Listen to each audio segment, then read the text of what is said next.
We are back with another tier, continuing the series here. Today we're talking about controllers, something everyone has experienced.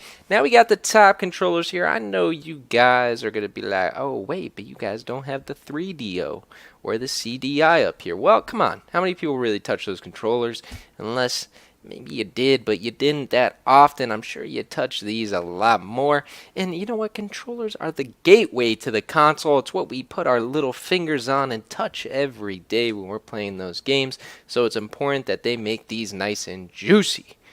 Alright, so what we're going to start with, we got one of the newer generations here. We got the Nintendo Switch controllers. Now what I like about this is that a lot of the multiplayer games, like the Mario Kart, like the Super Smash, you got one pair, but you can just give the other half to your teammate or whoever you're playing with, and bam, you got two controllers. Now that's juicy, that's a beautiful moment, and that's why I like these. Now, if you're just playing some single player games, sometimes it is odd to have those tiny little controllers in your hands, and if you got big hands, you know, it's hard to use these sometimes, you know, and you know, some people prefer, oh, I want the left stick, or left controller, I want the right controller, then you're mix matching controllers. You don't got four of the left controller, you know what I mean? Maybe you got two, maybe you got three. So you know what, I do not like that part about the Switch controllers. I want to say though, these aren't the worst controllers. So you know what, I do like them. I do like the fact that you can put them kind of to the side and play like that. A or B, definitely not God tier controller. I would say this would probably fall in, I'm going to put it in the B for now. We are subject to change later. Alright, the Xbox 360 controller. Something about this just felt like God made it to fit in my hand. Now, I'm an Xbox fan, but that doesn't mean I'm biased. I play all the consoles. But this controller just fit right. It's like they spent millions and millions of dollars putting this in people's hands and said, alright, how can we fit this? The one downside I gotta say about this, although sometimes it is an upside, is the batteries. It's not rechargeable, but sometimes that's good. I don't gotta sit there with a cord hooked up to it. I just pop in two AA's and we are good to go for another gaming night. So you know what? I love this controller. I'm putting it right in the S tier. Now, you might notice that there's two Xbox controllers here. Now, if you're a true gaming fan, you're already gonna know the difference between these two. You got the Duke on top, and you got the original Xbox controller down here. Now, a lot of people like the Duke. Obviously, there was a re-release of the Duke for the Xbox One. I think it was like $100. It's pretty rare to get these days. But it's a beautiful controller. It's a big jalopy fit in your hand controller. I would say it was the precursor that led up to the 360 controller just because how comfortable it was. There was some weird things to the original Xbox controller. I gotta tell you, with the Duke and the original, is the memory card slot on the controller. I'm happy they did away with that. Obviously, we get a lot more storage with the hard drives today, but it always felt weird that they put that on the controllers. I did not like it. I was not a fan, but the Duke did feel a lot better than the original Xbox controller. I would say I would put this probably in the A, but don't get me wrong, the original Xbox controller, it felt good, okay? It felt good. I'm probably going to put this in the B. It's not as good as the Duke, but it is a nice controller, and I felt like they did a good job on it. Alright, next is the Super Nintendo controller. Now, before this, you got to think about what controllers look like. You had the NES, which was a square controller, really not formulated to your hand. You had, what else? Atari joysticks. You know, a lot of things that weren't really what the controller was today isn't shaped yet, right? You didn't have a joystick. You didn't have things like that. And if we're being unbiased and looking at all of these, a joystick is now fundamental in controllers. And the Super Nintendo did not have a joystick, but it did have a comfortable D-pad. It had the rounded edges. I would say this is an okay controller, but you know what? You need joysticks today. It's just so much better when you're gaming with joysticks compared to a D-pad.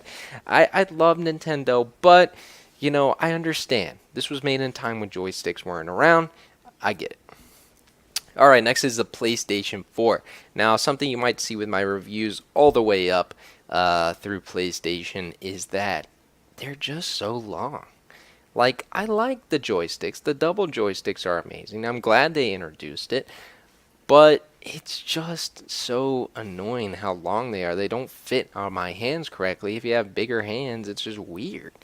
I don't like it that much. It's not a horrible controller. The PlayStation 4 is definitely one of my favorites of the PlayStation series. I'm looking to put this probably in the B, just because I do like it. You know what? I will put this in the A. I think it's better of the PlayStation ones. I like it.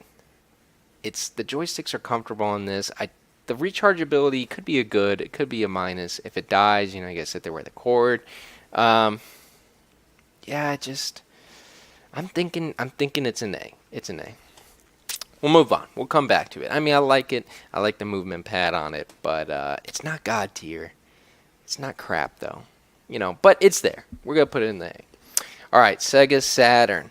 This controller, once again, it doesn't really have a joystick.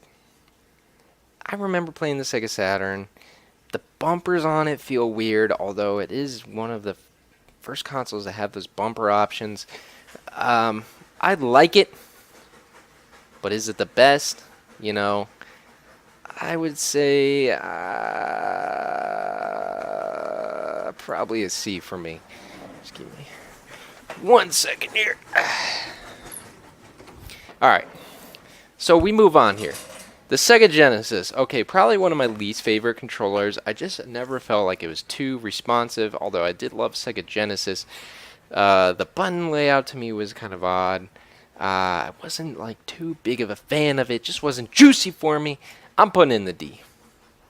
Alright, Game U Wii Pad. It was a big jalumpy thing. It was cool that you could play the game though, right there, right in front of your face. Nice and juicy. You didn't have to have the TV on. That was pretty cool. You could use it as a controller in many games like Smash Brothers, so it's not like you needed another Wii stick. It was unique. I don't know many other controllers that have the screen built in on them, like the Sega Dreamcast had the VMU, but would you really even consider that a screen? Probably not. The Wii U was a unique controller. It had a camera. You could blow in it. It had a lot of features to it. I mean, the fact that this controller even had a built-in screen on it, it's pretty crazy to think. I'll put this in the A tier. Although it's not like an ideal controller, it's crazy how many things were on it. That's pretty cool. Alright, PlayStation 1. Now, PlayStation 1 controllers, it's kind of tough because you have the other PlayStation controller here. Now, when they first originally came out, as you can see, released with the PlayStation Classic, there was no joystick. In the N64, when it came out, bam, joystick. They noticed that people were loving it, enjoying it, so they had to come out with something, the dual joystick. Now, the dual joystick, wow, pretty crazy, right? I mean, every console today is pretty much rocking that dual joystick. So they did almost fundamentally start that dual joystick with this, but I would say the original, when it came out, it just wasn't great. I don't know. I didn't enjoy that. I honestly don't like these controllers. If you gave that to me, I'd probably throw up.